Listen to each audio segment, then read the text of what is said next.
The first thing Imani Cross noticed was the blood.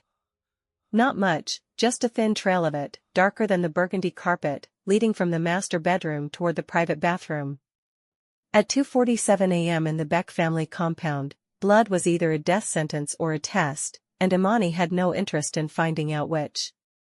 She had 300 square meters of imported marble left to scrub, an expired visa burning a hole in her pocket, and exactly zero desire to become another invisible casualty in Seoul's most dangerous crime family. She turned to leave. Her mop hit the bucket with a wet slap that echoed down the hallway. "Please." The voice came from inside the bathroom, weak, desperate, wrong. Imani had spent 6 months in this house learning to recognize voices. The bodyguard spoke in clipped commands. Madame Baek's tone could freeze blood at 20 paces. And Baek Jin-woo, the 36-year-old head of Seoul's most feared criminal organization, didn't say please to anyone. "Please don't let me die." Imani's hands tightened on the mop handle. Every survival instinct she'd honed over 6 months of living undocumented in a foreign country screamed at her to walk away. But her father had been a medic in Iraq before the cancer killed him, and he'd taught her one immutable rule: you don't leave people to die alone, no matter who they are or what they've done. She pushed open the bathroom door. Baek Jin-woo was on his knees beside a toilet that probably cost more than her entire childhood home, vomiting blood into porcelain that gleamed even in the dim emergency lighting. His silk pajamas were soaked through with sweat. His hands that had allegedly signed death warrants and brokered deals worth billions, shook so violently he couldn't grip the toilet seat. "Get out," he gasped between heaves, trying for authority and achieving only desperation. "You shouldn't, you can't." Then his eyes rolled back and he collapsed. Imani dropped the mop and moved on instinct.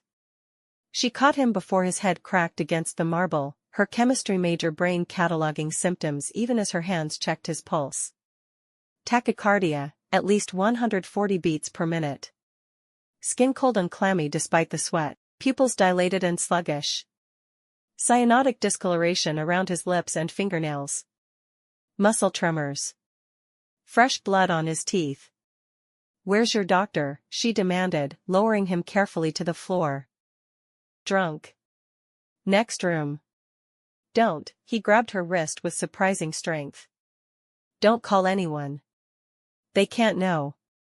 They can't see me like this. You're dying." "I know." His laugh was bitter. 23 doctors.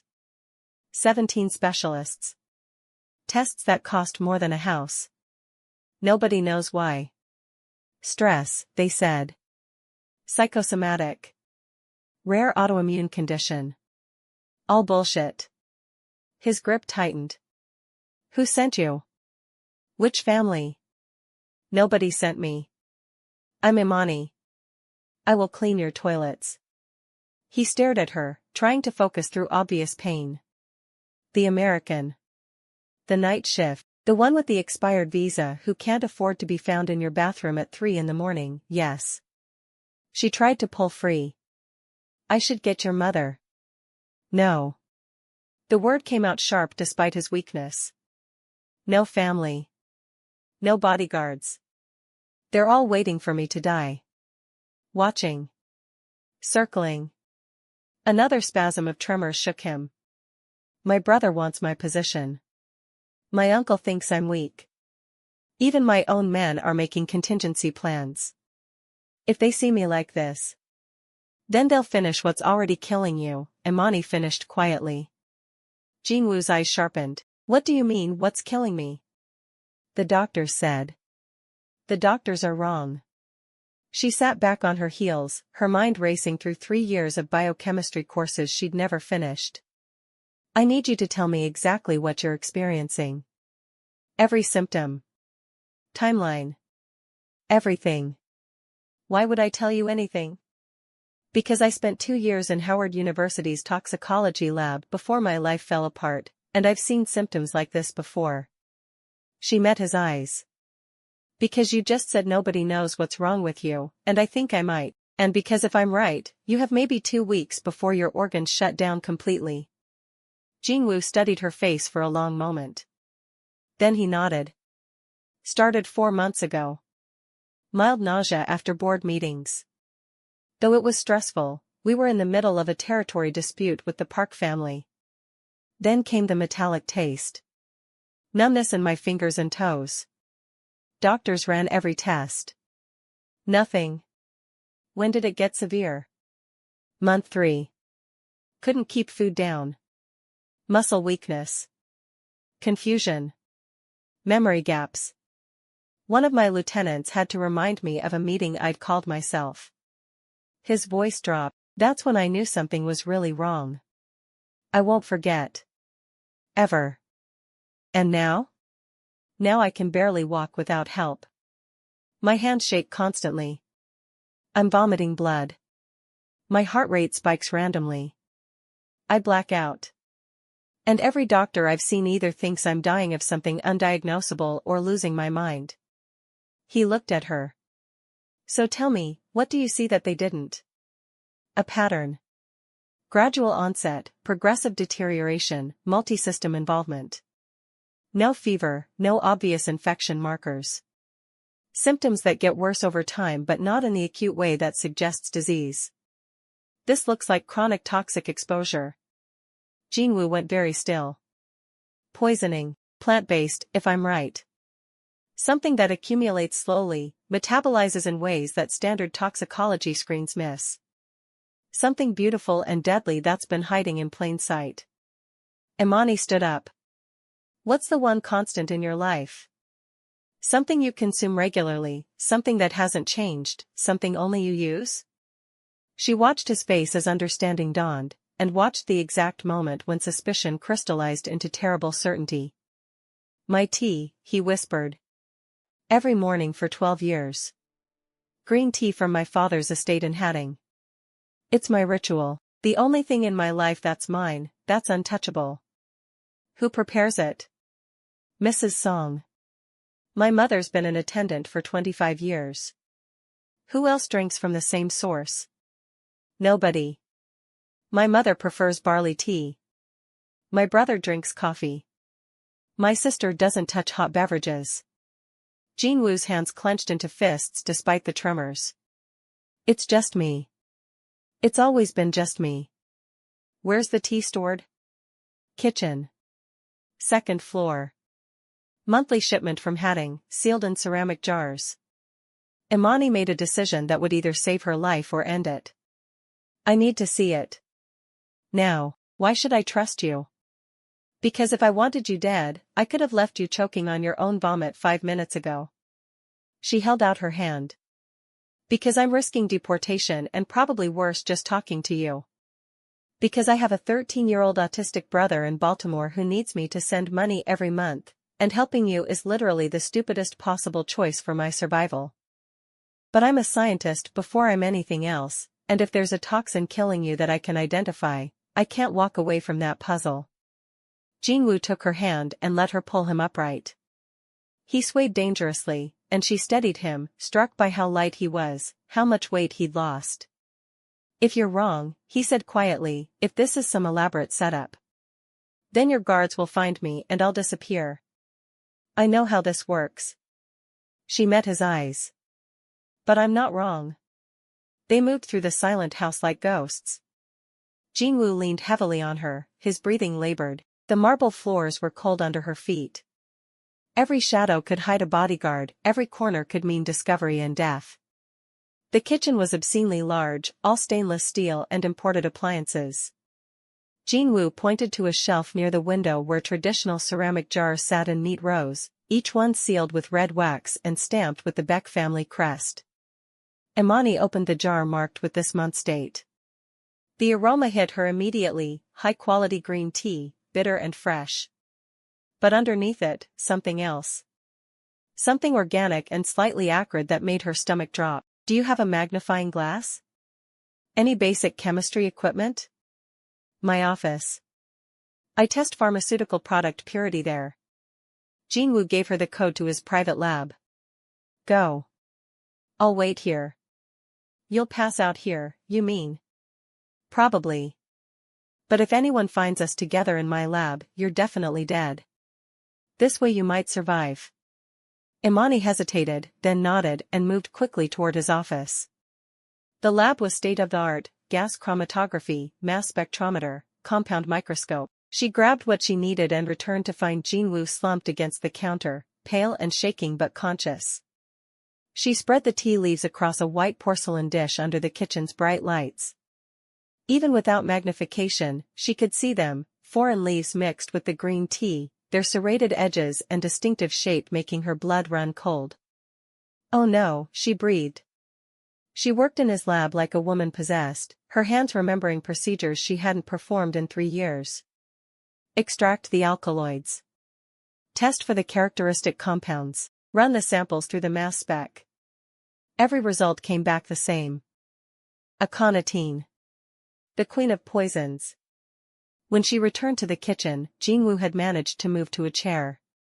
His color was worse, his breathing shallower. "Aconite poisoning," she said without preamble. "Wolfsbane. Someone's been mixing it into your tea, probably just a few leaves at a time. It causes exactly your symptoms: progressive organ failure, neurological damage, cardiac issues. Standard toxicology screens miss it unless they're specifically looking for plant-based alkaloids." Jin-woo's face went gray. "How long? If you stop consuming it now, you'll survive, but you need chelation therapy. Your organs are compromised but not beyond repair." She paused. "If you keep drinking it, you have 2 weeks. Maybe less.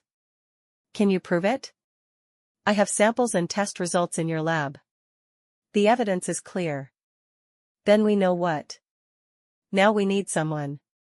Jin-woo's voice went cold. "The tea comes from Hatting, sealed at the estate. My uncle Yongsun manages it." "Your uncle?" Jin-woo pulled up security footage on his phone, scrolling back through days of kitchen recordings. There. 3 a.m., 4 days ago. He turned the screen toward her. In the grainy footage, an older man moved through the kitchen with practiced confidence. He went straight to the tea storage, opened Jin-woo's ceramic jar, added something from a small cloth bag, and resealed it. "He's been doing this for months," Jin-woo said quietly. "Killing me slowly while pushing my brother to challenge my leadership." "Why?" "Because I'm trying to legitimize our operations. Go legal. Build something that lasts longer than violence." His jaw clenched. "My father ruled by fear and died at 45 with a bullet in his chest. I have a 7-year-old daughter in Boston I haven't seen in 5 years. I'm trying to build something she could be proud of someday. But my uncle sees that as betrayal." Imani saw it then, the real reason he trusted her. Not power or money, but the possibility of redemption. For a daughter who deserved better.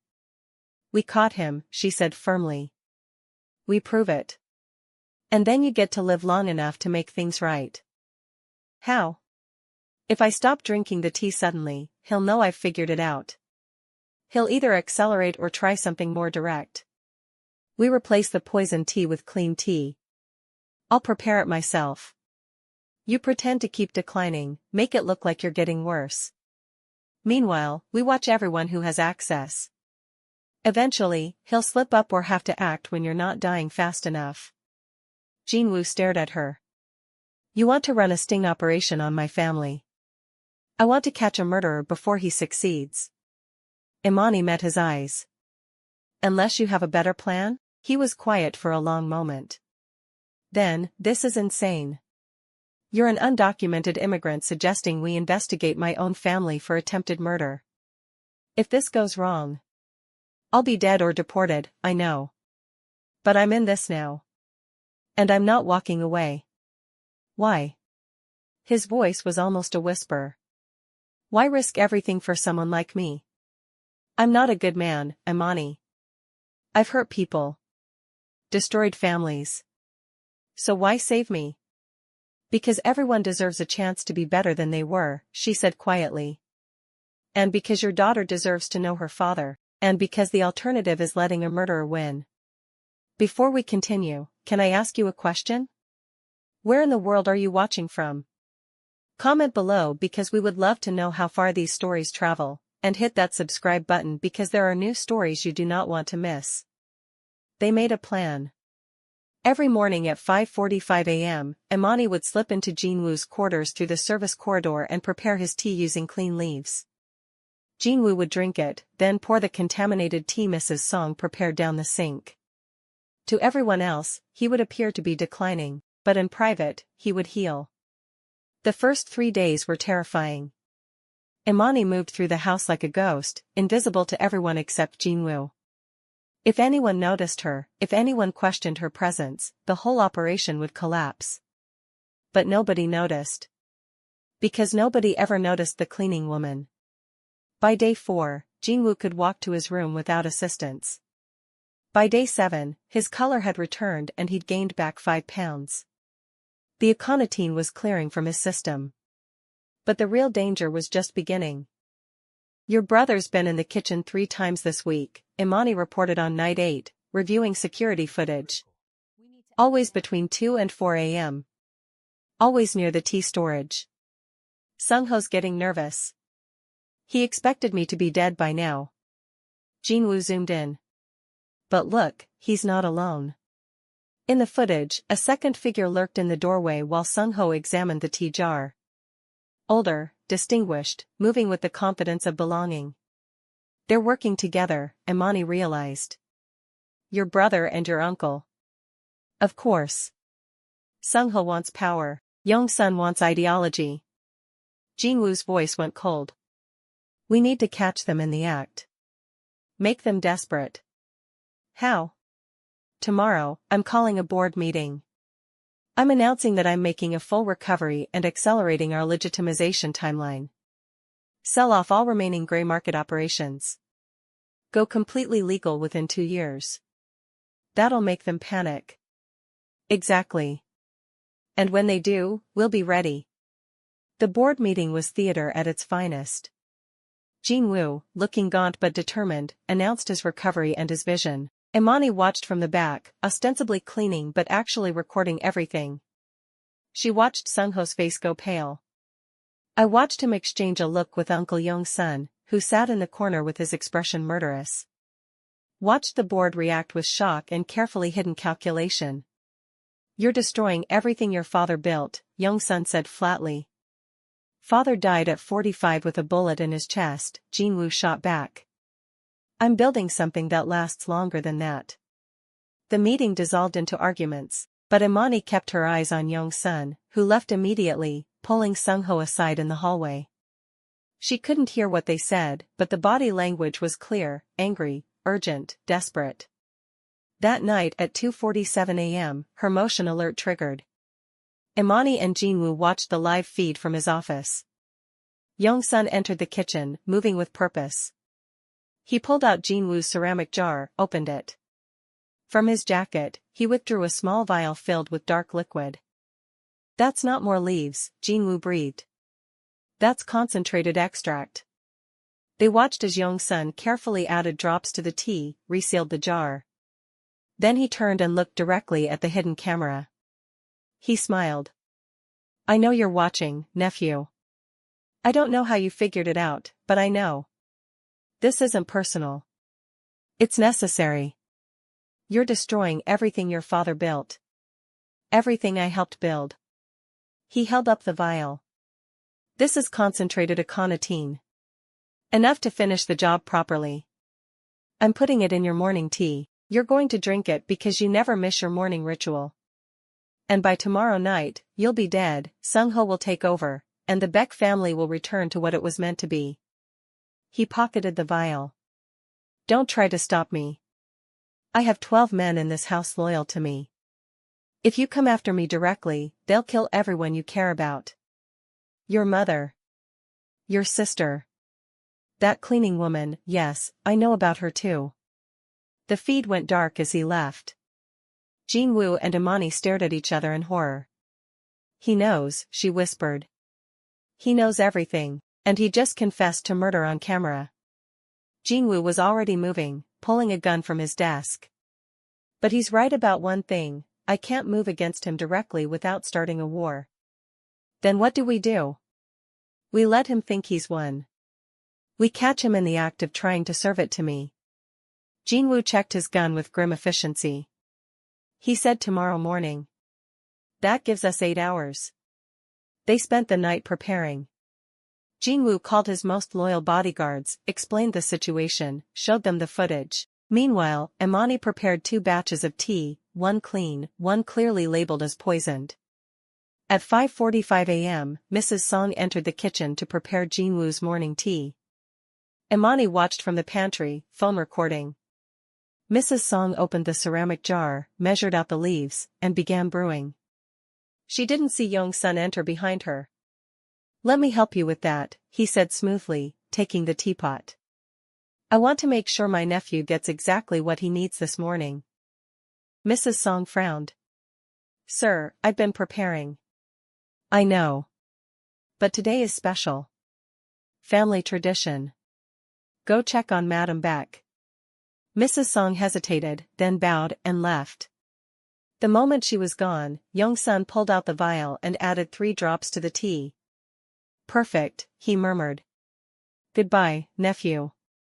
"Was I?" Young-sun spun around. Jin-woo stood in the doorway, looking stronger than he had in months. Behind him were 6 bodyguards, all armed. And beside Jin-woo, holding her phone up, was Imani. "Hello, uncle," Jin-woo said quietly. "I believe you have my tea." Young-sun's face cycled through shock, rage, calculation. Then he smiled. "Very clever. But you're bluffing. You can't touch me. Not without proof, not without starting a war." "We have proof," Imani said, stepping forward. 4 months of security footage. Chemical analysis. Your confession from last night. And now this, you, caught on camera adding concentrated poison. It's over." "Over?" Young-sun laughed. "You stupid girl. Do you really think anyone cares about your proof? I have 12 men in this house who follow my orders. And you're just an illegal immigrant with no rights. Nobody will believe you. Nobody will even remember you existed." He pulled a gun, aimed it at Imani. Jin-woo moved. One shot, perfectly placed, hit Young-sun's arm before he could fire. The gun clattered to the floor. 3 bodyguards had weapons trained on his head before he could reach for it.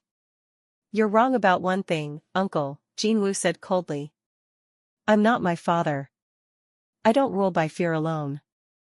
I rule by being smarter than my enemies. Detective Choi and 6 officers are waiting outside with a warrant for your arrest. Attempted murder. Conspiracy. All documented, all legal, all going through proper channels." "You're going to the police?" Young-sun's voice was disbelieving. "You're going to expose our operations just to arrest me? I'm going to show the world that the Baek family operates under law now, not above it. That we don't protect murderers." Jin-woo's voice was steel. "You wanted to preserve your father's legacy. But his legacy got him killed at 45. I'm building something different. Something that lasts." The police arrived. Detective Choi took Young-sun into custody, collected evidence, and recorded statements. Sung-ho was arrested at Incheon Airport trying to flee with $15 million. The footage went public. By noon, every news outlet in Seoul was covering the story. The underworld reacted with shock. 2 rival families tried to move on Baek territory. Jin-woo crushed them both within a week, proving that legitimization didn't mean softness. It was messy. It was painful. It was exactly what needed to happen. Subscribe, like, and comment, let us know what you think of this twist. Through it all, Imani stood beside Jin-woo, testifying about the poisoning, using her credentials to lend legitimacy to the prosecution. Detective Choi recommended her for a special visa. Seoul National University offered her full scholarship. And Madam Baek offered to sponsor Marcus's immigration and therapy. "You don't have to accept," Jin-woo said the night after his uncle's arraignment. They were in his office, where they'd planned everything. "I know this isn't what you came to Korea for." "It is insane," Imani agreed. 6 months ago, I was cleaning toilets and trying to stay invisible. Now I'm testifying in a murder trial and going back to school. Is that all we are? Friends? She looked at him carefully. In the weeks since they'd caught his uncle, Jin-woo had transformed. The poisoning had left him thinner, scarred, but somehow stronger. More focused. And when he looked at her, there was something in his eyes that made her heart race. I don't know what we are, she said honestly. I know you saved my life by giving me purpose. I know I saved yours by solving a mystery. But beyond that? She shrugged, we barely know each other. Then let's fix that. Let's take time to figure out who we are when we're not running for our lives. Jin-woo smiled. I'm not going anywhere. You're not going anywhere. We have time. Time, Imani repeated. That's a luxury neither of us had before. Exactly. So let's use it. You finish your degree. I rebuilt the family. And in between, we figure out if this is just adrenaline or something real. And if it's real? Then we deal with it. Together. He held out his hand. Partners? She took it. Partners. The next 2 years were harder than anything Imani had experienced. Finishing her degree while testifying in a high-profile trial. Learning Korean. Bringing Marcus to Seoul. Watching Jin-woo fight daily battles to legitimize operations while fending off rivals who saw his reforms as weakness. But they made it work. Imani graduated top of her class, her thesis on plant-based toxin detection winning international awards.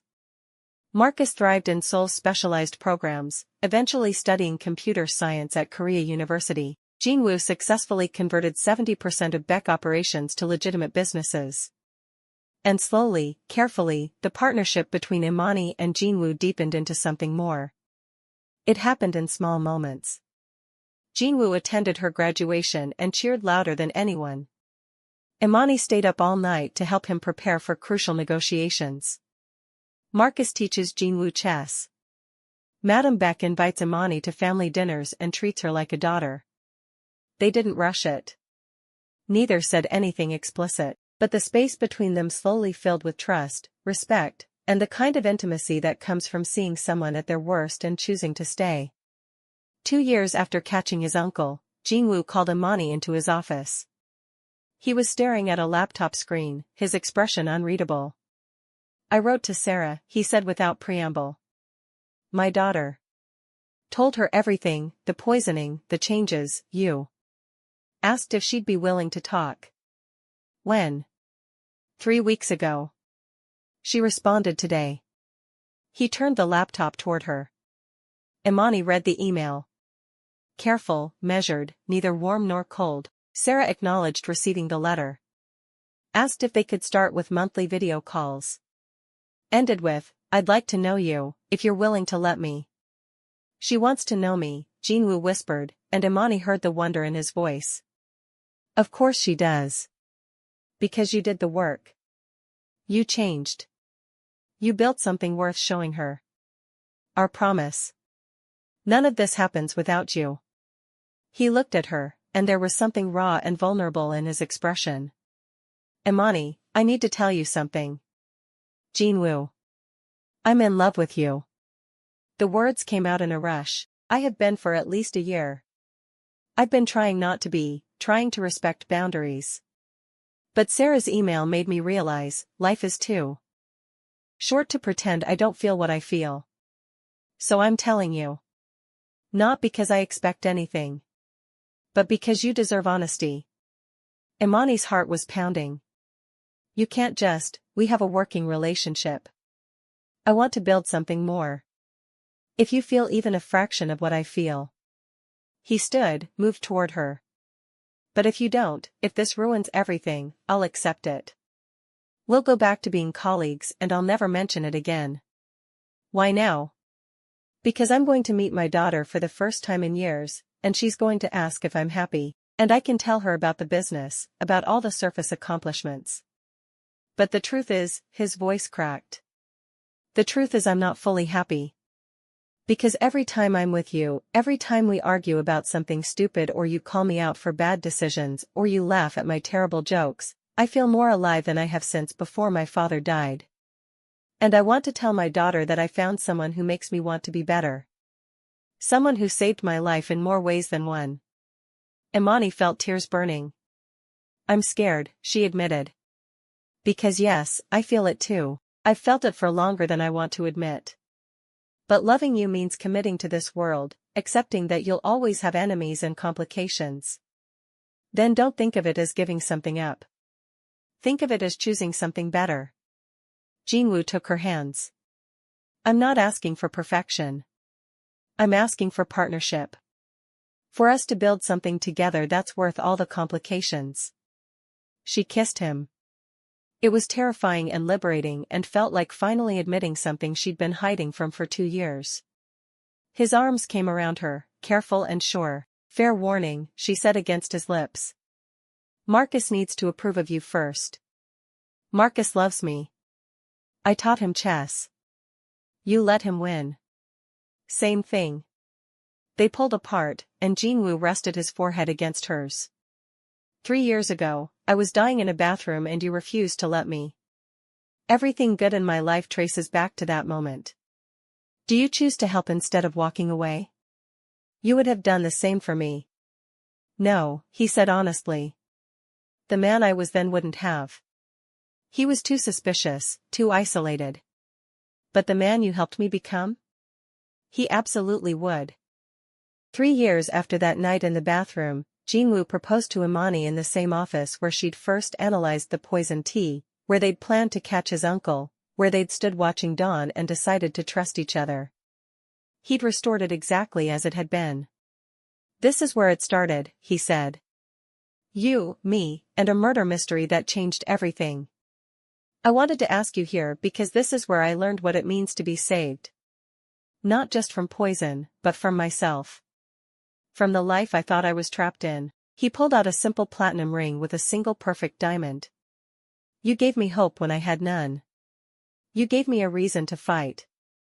And you've given me 3 years of partnership and friendship and love that I never thought I'd deserve. So I'm asking, will you marry me? Will you keep calling me out when I'm being an idiot?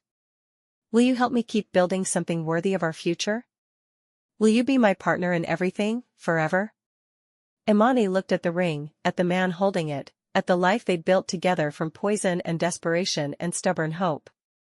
One condition, she said. Of course. What? We named our first daughter Hope.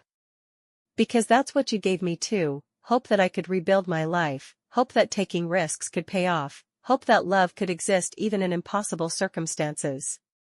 Jin-woo's eyes went bright. Hope it is. Is that a yes? That's a yes. He slid the ring onto her finger. They kissed while the morning light turned the Han River outside his window into liquid gold. Behind them, Seoul continued its endless rhythm. But for this moment, they had everything they needed. I love you, he said against her lips. Thank you for not letting me die alone in that bathroom. I love you too, she whispered. Thank you for giving me a reason to be brave.